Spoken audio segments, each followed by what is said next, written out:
Today on behalf not only of Eurodad, but also the Civil Society FfD group, including the Women's Working Group on FfD. I'm not going to repeat the rest of the speakers, not just now, but earlier this morning, about the gravity of the situation. We believe that we all agree, as Amina Mohamed, UN Deputy Secretary General, said this morning, that we are running out of time. As increasing debts are already endangering women's rights, gender minorities, and most vulnerable communities' rights, we can't wait for the financial markets to declare this as a systemic crisis. We need to act now. We are already late.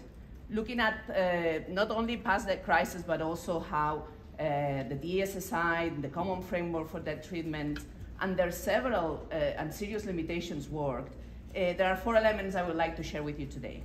First, debt cancellation works. An immediate and sufficient debt cancellation is the just solution that many countries need today. This crisis won't be solved by throwing more fuel into the fire, not with more market access, not with more bonds, no matter how green or how blue they are. We need grants, we need conditionality, and we need debt cancellation. The later we take action, the costlier the debt restructuring will be.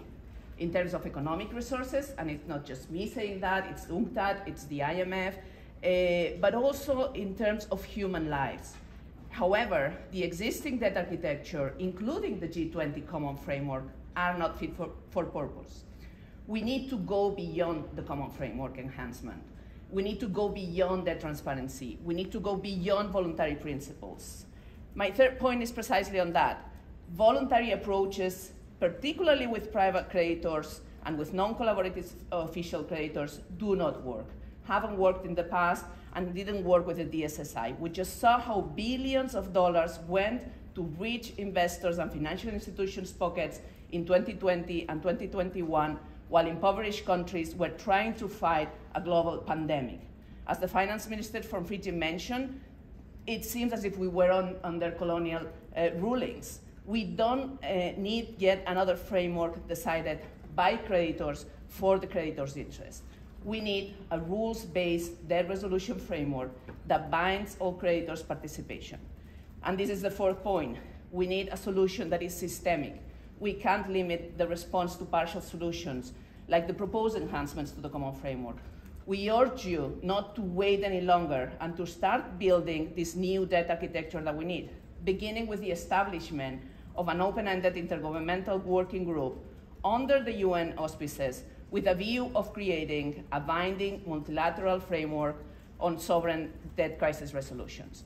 I would like to invite you all to think how things would be different today if we had succeeded in 2015, when the UN General Assembly initiative was voted to agree on multilateral legal framework to address sovereign debt crisis. As the G77 and China noted in their ministerial declaration precisely to UNCTAD 15, there is a need for continued discussions on the establishment of multilateral legal frameworks on sovereign debt restructuring process, in the line precisely of the United Nations General Assembly Resolution 68304. We need to find ways to build consensus upon that resolution.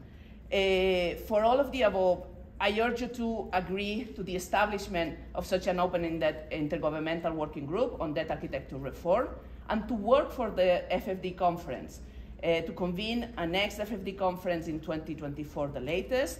Both processes would provide the framework for the discussions and commitments for a new debt architecture reform.